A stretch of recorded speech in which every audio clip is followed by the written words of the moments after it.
Vamos a ir pasando ya con nuestro siguiente invitado que se encuentra ya en nuestros estudios. Hemos estado hablando un poco de lo que van a ser las próximas elecciones con el señor Merino. Vamos a seguir hablando un poco del accidentado mensaje a la nación de la presidenta de la República, Dina Boluarte. Así que vamos a hacer una parte más contextualizada con el señor Juan Cheput, recordando que él también ha sido exministro de Trabajo.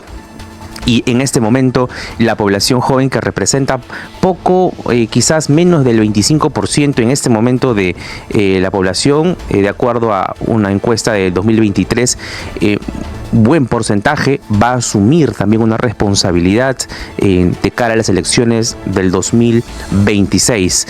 Una juventud que está muy predispuesta a las redes sociales, está muy predispuesta a la tecnología y que se van presentando ciertos personajes utilizando estos medios de comunicación para ganarse, por supuesto, ya una posición política como precandidatos o como candidatos a la presidencia de la República. Pero quiero darle la más cordial bienvenida a mi siguiente invitado, doctor Cheput. ¿Cómo está? Dios lo bendiga.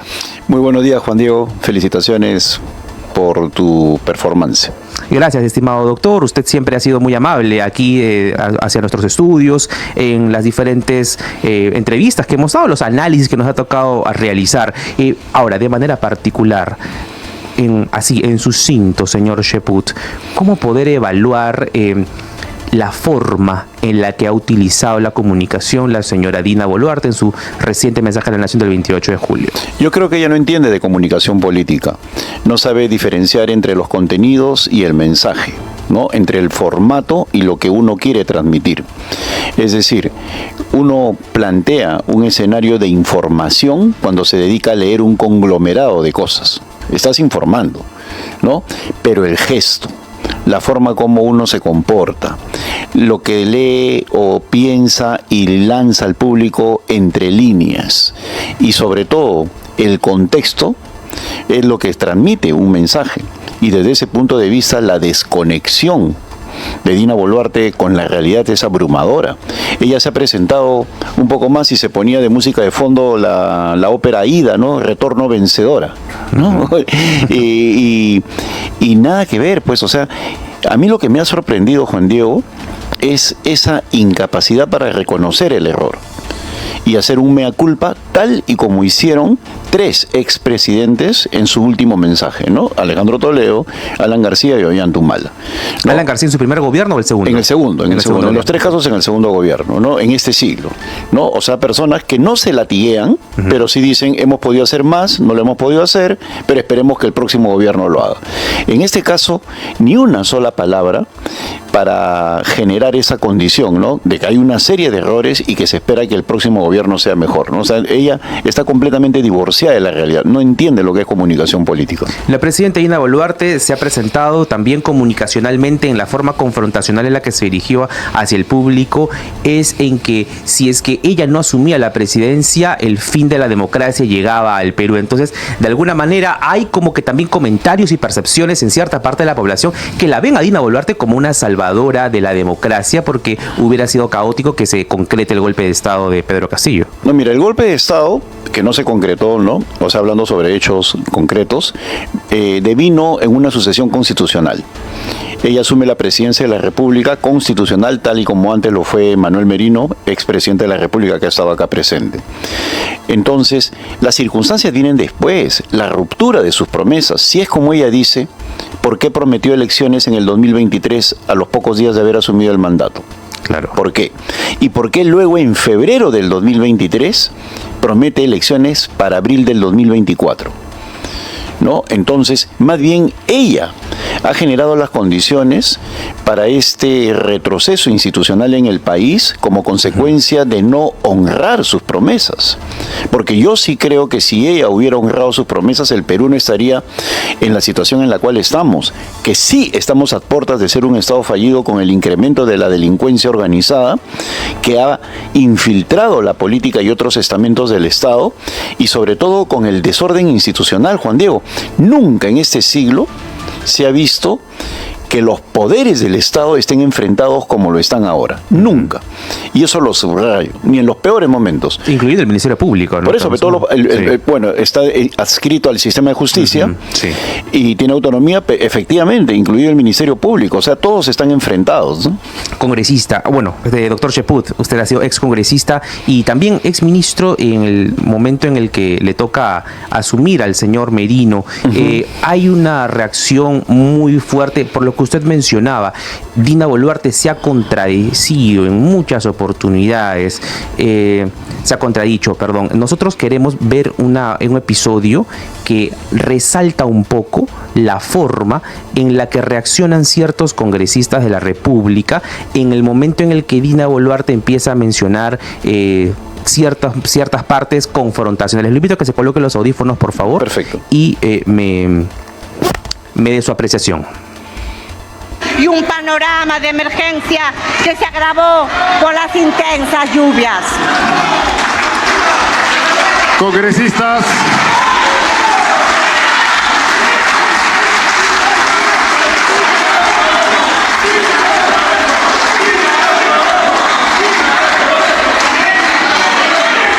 Iniciamos. Presidenta.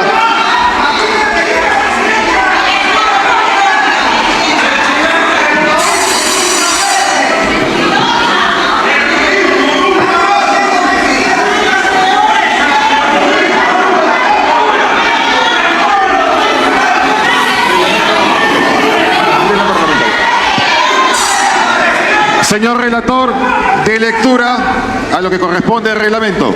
Reglamento del Congreso de la República, artículo 61, disciplina parlamentaria. El presidente tiene a su cargo la dirección de los debates y la prerrogativa de exigir a los congresistas que se conduzcan con respeto y buenas maneras durante las sesiones. Está facultado para, inciso B, imponer el orden en las sesiones si cualquier congresista impide con su conducta el normal desarrollo de la sesión.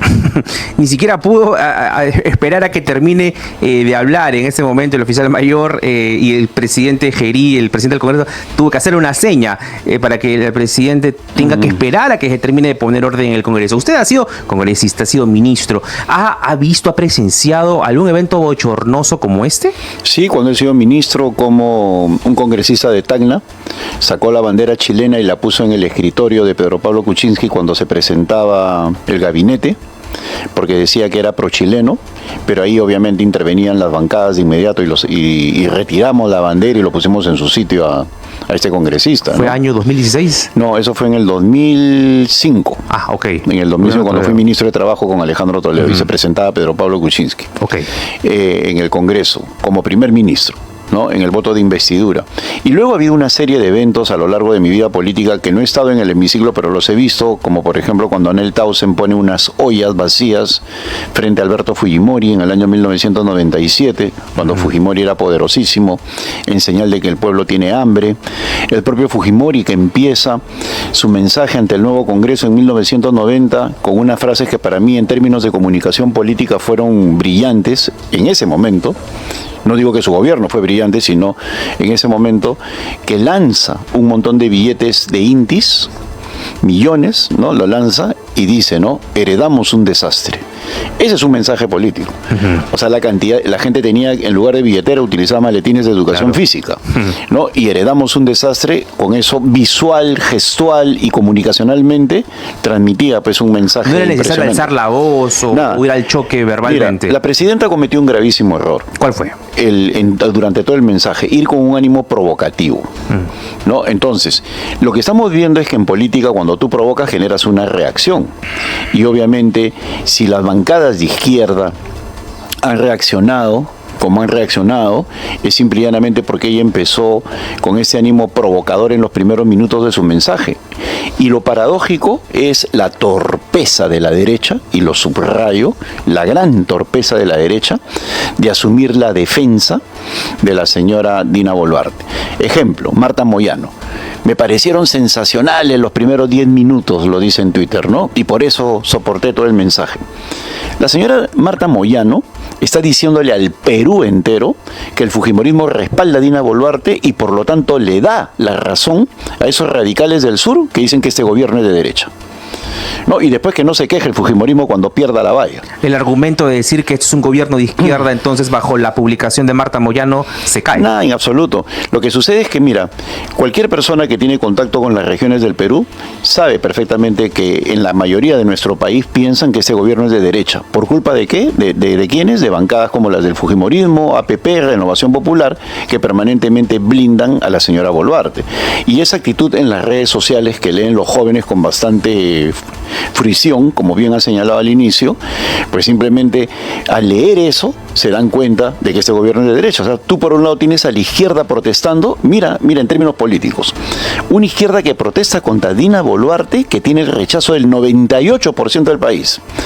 Y el fujimorismo se pone del lado del 2% que apoya a Dina Boluarte, ¿no? Y después pretenden tener intenciones electorales. Entonces, pero acá la que provocó sin ninguna duda fue la señora Dina Boluarte, y eso no se hace en su último mensaje a la nación, pues. Ahora, hay una forma de provocación que asume Dina Boluarte, pero también esas banderitas, esos polos, esas fotos que muestra Ruth Luque, la tela que muestra el señor El Cartel, Jaime Quito, ya estaba preparado. Vamos a comentar un poco más de los detalles, volviendo de la pausa y animando a toda nuestra audiencia que puedan sumarse a la web betel.fm, y a través de las redes sociales también nos puedan alcanzar sus comentarios, sus preguntas, para poder seguir ampliando la conversación con el exministro de Trabajo, el señor Juan Cheput. Volvemos en breve. Esto es Hora Punta por Betel Radio. Me parece bastante cuestionable la manera en la que Dina Boluarte, presidente de la República, puede hacerse presente en un Congreso donde hay una fuerte oposición de varios sectores, sobre todo de la bancada socialista, del sector siempre inclinado hacia la izquierda, pero considerando de que ella tiene un equipo de comunicaciones y se entiende de que son expertos en comunicación política. Y una de las reglas básicas en la comunicación política es poder tener claro mi público objetivo, y pareciera que ella habría tenido como público objetivo ir directamente hacia la bancada de la izquierda, hacia la bancada socialista. ¿Ha sido así? ¿Qué rol también cumplieron sus ministros que la acompañaron en ese momento? Estamos conversando esta mañana con el exministro de Trabajo, el reconocido analista político de la misma forma, Juan Cheput. Doctor Cheput, cuéntenos, ¿cómo ha visto usted también el rol de la parte de los ministros que estaban allí aplaudiendo bastante las cosas que decía, incluso cuando ella señala y menciona países como Nicaragua, como Bolivia? Gracias a Dios no nos hemos convertido en países como estos. La aplaudieron. La aplaudieron, y a mí es sorprendente porque eso no estaba en el mensaje que habían aprobado. Ellos entregaron un mensaje a todos los medios de comunicación y a la política en general con las 97 páginas para saber cuál era el contenido. Constitucionalmente ella tendría que haber leído eso, pero puede darse ciertas licencias, ¿no? Pero aplaudir de que somos un estado que son estados fallidos Bolivia, Ecuador, Nicaragua, en el caso boliviano me parece una torpeza mayúscula. ¿Por qué? Porque en materia interestatal manda mucho la democracia presidencial. En estos momentos, la democracia presidencial es la que levanta el teléfono el presidente y habla con el presidente de otro país. En estos momentos, la democracia presidencial está anulada por completo con países como Colombia y Venezuela. Ella, la presidenta Boluarte, cometió el desatino de no darle la mano a Gustavo Petro en una cumbre, lo cual es absolutamente ridículo, y por otro lado no se habla y más bien están en confrontación permanente con Venezuela. ¿Qué genera eso? Que cuando nosotros queremos deportar colombianos o venezolanos, no los reciben en el país de origen de esos señores, porque simplemente dicen, usted no es legítima, usted no, hemos roto relaciones con usted, o sea, por ella destruir.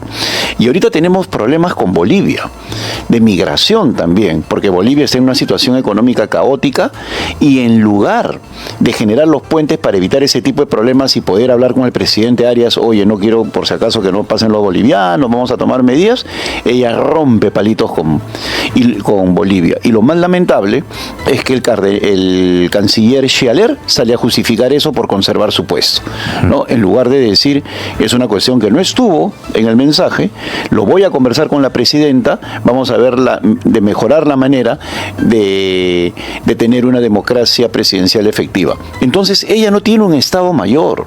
Un Estado Mayor es el conjunto de ministros que se reúne con ella y le dice, presidenta, esto puede pasar en el mensaje, hay que reaccionar de esta manera si sucede algo.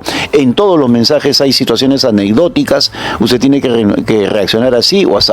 Nada, ellos son espectadores, pasivos, ¿no? Se quedan dormidos, ¿no? O sea, van por cumplir, no son actores políticos vivos, ¿no? Y eso se nota en la propia actitud de la presidenta, y es por eso que asesores marginales, sin tan poco conocimiento de lo político como Juan José Santibáñez, asumen más protagonismo que los ministros. En efecto. Ahora, ella tiene una participación bastante frecuente en sus propios, en su propio medio de comunicación, que es el Canal del Estado, pero de la forma más siempre inesperada. Ella siempre sorprende, ¿no? Siempre busca tratar de dar un mensaje que aquiete la sociedad, pero genera terminando lo contrario. ¿Cómo poder prevenir ese sistema o ese clima? La improvisación. Mira, Winston Churchill decía que las cosas improvisadas le costaban más trabajo en prepararlas. ¿No? O sea que en política no hay improvisación, ¿no? Entonces, en el caso de la señora Boluarte sí hay mucha improvisación, porque alguien le comenta, ella comete el error de escuchar mucho a determinado grupo de personas que la llevan de torpeza en torpeza. Ella seguramente, al punzar o puyar a la izquierda en el día del 28 de julio, lo que ha buscado es ganarse a la derecha, y no logra eso, pues, de ninguna manera. Actúa con gran torpeza política. Y ahí vemos varias cosas en ese hemiciclo. En primer lugar, al señor Juan José Gerí nadie le hace caso. No es un presidente con autoridad. Claro. Yo he visto presidentes del Congreso, ¿no? Carlos Ferrero, por ejemplo, una golpe de la mano y se acabó todo. Al señor Gerí nadie le hace caso. Se pasean delante de él, por favor, congresista, no pasa nada. Igual que con los otros anteriores, son de muy poca dimensión política. Y considerando que también José Gerí llega con Somos Perú, llega prácticamente con el colchón que le genera a Martín Vizcarra, que se estaba postulando al Congreso en ese momento como el número 1. Así es. Bueno, en el caso de Gerí como Fernando Rospigliosi, ambos son accesitarios. Ambos llegan no como consecuencia del voto a favor de ellos, sino por carambola, ¿no? En el caso de uno fallece Nano Guerra y en el caso del otro descartan a Martín Vizcarra. Pero vamos al hecho que no recibe el respeto de sus pares, en este caso Gerí. Pero por otro lado, la torpeza de la presidenta de entrar al mano a mano, ¿no? Mira, si ella, imaginemos ahorita un escenario en el cual salen los congresistas de la izquierda con su camiseta, tal y como sucedió, y la insultan o la agreden, ¿no? ¿Qué hubiera hecho la presidenta?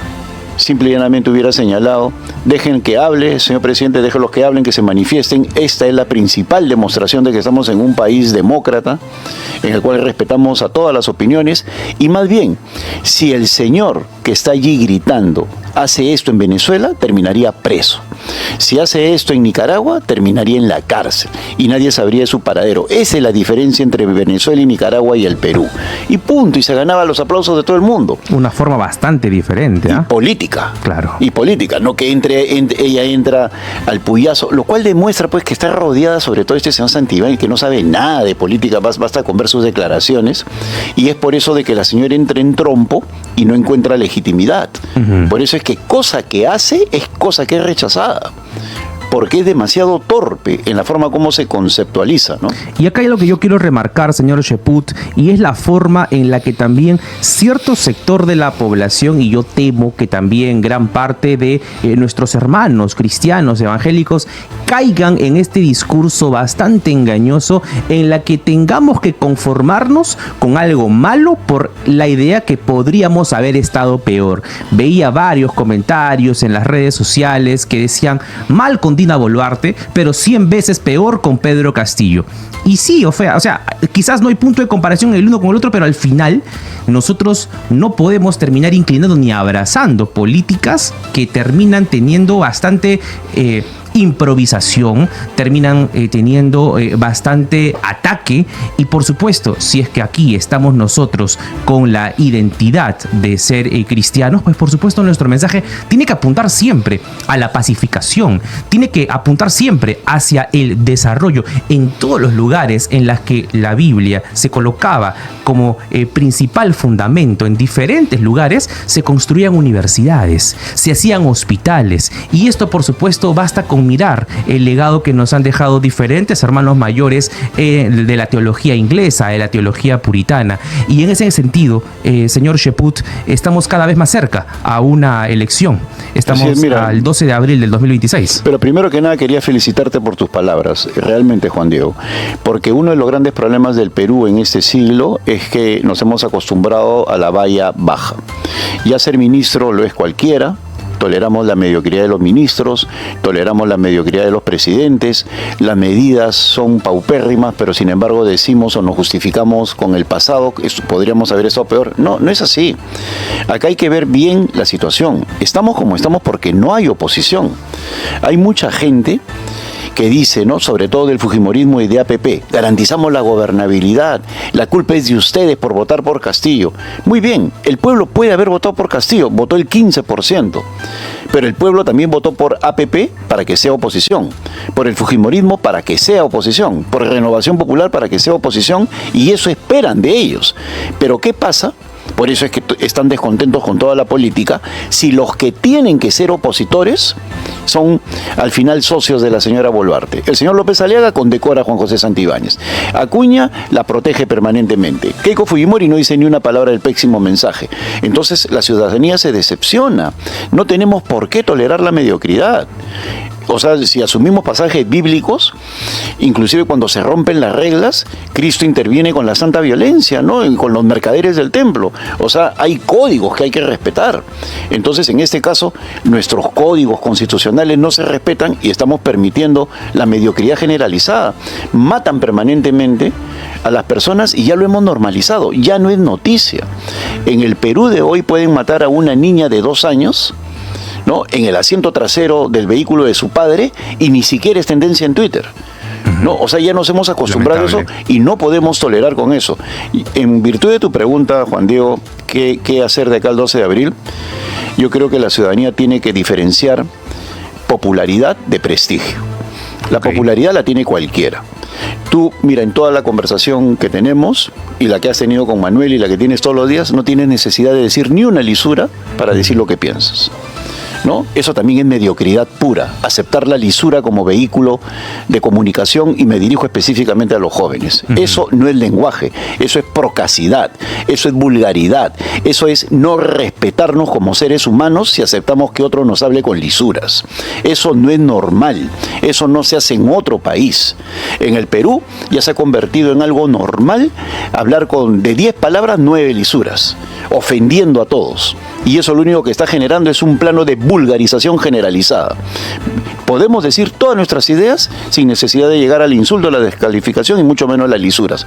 Entonces, los jóvenes que consumen las redes y que están detrás de la popularidad, del escándalo, deben entender que con eso se están haciendo un tremendo daño. ¿Quieren mejorar el país? Busquen el prestigio, la trayectoria, el intelecto. Mira, yo tengo alumnos en diversas universidades que pertenecen a otro Perú. ¿En qué sentido? Quieren un Perú que prospere, un Perú con códigos morales, un Perú con códigos éticos, un Perú que respete los estilos de vida y las formas de querer, sea la idea que tengas de Dios, ¿no? Un Perú que quiere endeudarse, comprando su carrito, su LED, su televisor LED, su computadora, quiere trabajo, quiere empleo. Pero ¿a qué nos están llevando estos vulgares? A la simplificación de las cosas. Por cualquier cosa mentan la madre, por cualquier cosa meten lisurotas. Eso no es comunicación, eso hay que decirlo varias veces, no es normal. Y escuchar ese tipo de podcast es simplemente escuchar vulgaridades y no tener autoestima por uno. Un reconocido psicoanalista señalaba de que una persona inteligente es la que piensa bien las palabras que va a utilizar y no dice lo primero que se le viene a la mente. Y yo creo que muchas veces las groserías, las lisuras son esas expresiones inmediatas del lenguaje que uno reacciona por impulso. Entonces, Y creo que en este contexto es importante analizar también a los candidatos que hablan por impulso. Así es, pero en el caso de las lisuras, esto que hablan por impulso, mira, las interjecciones son válidas en momentos emocionales, por algo existen, ¿no? Viva el Perú, ¿no? Etcétera, y agregas una interjección, ¿no? Existen, pero que se conviertan ya en lo normal, ¿no? Y sobre todo que los candidatos entiendan o crean que por decir cualquier cosa emotiva van a conseguir algún tipo de beneficio. Yo creo que conseguirán un hipo emocional, pero de ninguna manera algo sostenible en términos de apoyo, ¿no? Yo creo que los candidatos que se diferencien planteando propuestas alternativas, siguiendo códigos, en lugar de ir a streamers, ¿no? Deberían estar pensando en dar mensajes consistentes, ¿no? A eso apuntamos también de la misma forma, señor Cheput, estamos de acuerdo con usted. Ahora, hablando de propuestas, ¿cuáles son las propuestas de Juan Cheput, considerando que podríamos verlo como uno de los rostros, ya sea para la Cámara de Diputados, senadores o de repente presidenciales? Claro, mira, yo iría al Senado.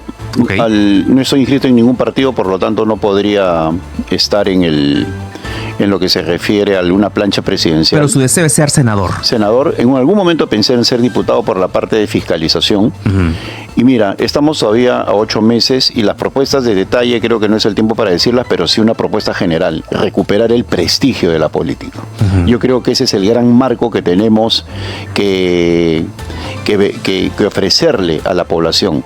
Yo he conversado con muchos ciudadanos en este fin de semana largo y todos recuerdan con especial cariño, afecto e inclusive con añoranza lo que fue la política peruana en los años pasados, en la última década durante los años 80, ¿no? En algún momento de los 10 primeros años, donde tú veías a políticos con capacidad de docencia, ¿no? Y no políticos preocupados de engrosar su billetera, ¿no? Entonces yo creo que hay que marcar esa diferencia y recuperarla, no recuperar el gran prestigio de la política. Si es que lo llama por allí algún candidato, Rafael López Aliaga, y lo quiere sumar a su equipo, ¿aceptaría? Mira, yo lo conozco a Rafael, pero no, definitivamente no estoy en su línea programática, no. ¿Por qué? Porque yo considero de que la política consiste en otro tipo de cosas. Yo no estoy de acuerdo con el nivel confrontacional, por ejemplo, ¿no? Yo creo que si Rafael modifica eso, ganaría mucho en su favor, ¿no? La confrontación no ayuda. Mira, lo más fácil en política es insultar, ¿eh? Eso lo hace cualquiera. Lo difícil es contenerse. Y plantear una contrapropuesta. Y yo creo que en el Perú lo que se requiere en estos momentos es plantear contrapropuestas, antagonizar, debatir, polemizar y no utilizar la etiqueta de con altura, sino simplemente haciendo la esencia de la política, que es conversar, convencer, pactar, no ceder. La política es la gestión de las frustraciones. Yo sé que nunca voy a ganar por completo, entonces uno tiene que saber ceder, o sea, regresar a lo que constituye el núcleo de la política, ¿no? Doctor Cheput, usted ha sido ministro de Trabajo, ha estado presente en el Congreso de la República, ha tenido momentos en los que también ha asumido una posición política. De toda la gestión que usted ha tenido, si tuviera que calificarla del 1 al 20, ¿qué nota se pondría? En términos políticos, yo creo que es algo aprobado, ¿no? Con 14, 15, sin ninguna duda, porque inclusive hace poco un grupo de ministros de Estado me decía que lo que yo hice en el 2005, desde ahí no se han hecho cambios. O sea, yo tengo una mentalidad en ese sentido de ingeniero, ¿no? ¿Y si ahora último Dina Boluarte lo llama a la cartera de trabajo?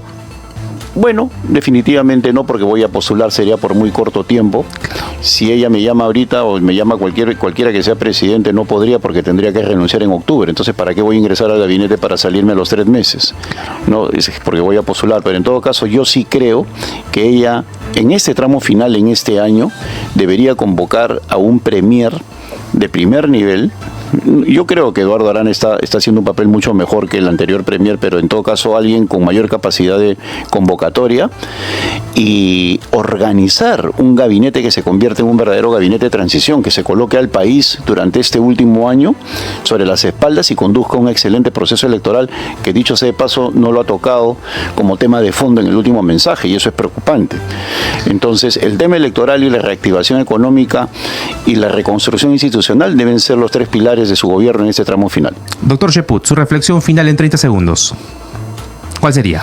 Bueno, volvería a lo que te señalé hace un instante, que es importantísimo que la ciudadanía en general diferencie popularidad de prestigio. Lo que necesitamos es gente con prestigio, con trayectoria y conocida. Acabemos con la improvisación y con los hipos emocionales que genera la popularidad barata, que para ser popular basta con cometer cualquier barbaridad. Bien, amigos de Hora Punta, ha estado en nuestros estudios el doctor Juan Cheput, estimado. Muchísimas gracias, que Dios lo bendiga. Esperamos, por supuesto, de que sea la primera de muchas oportunidades de la que lo tengamos por aquí. Muchas gracias, Juan. Que le vaya bien, señor. Gracias.